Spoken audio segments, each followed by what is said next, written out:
అందరికీ నమస్కారం అండి.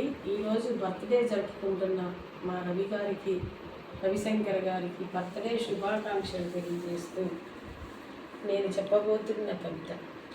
భరత తేజం మీరై భరతమాత దీవెనలతో భావితరాలకు ఆదర్శ నాయకుడిగా వెలుగొందాలి.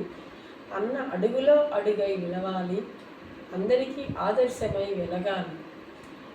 ఎంత ఎదిగినా ఒదిగి ఉన్నా మిమ్మలను చూసి ఆ నింగిలోని తారకరాముడు కురిసెనులే. చల్లని చంద్రుని ఆశీస్సులతో చల్లగా ఉండాలి.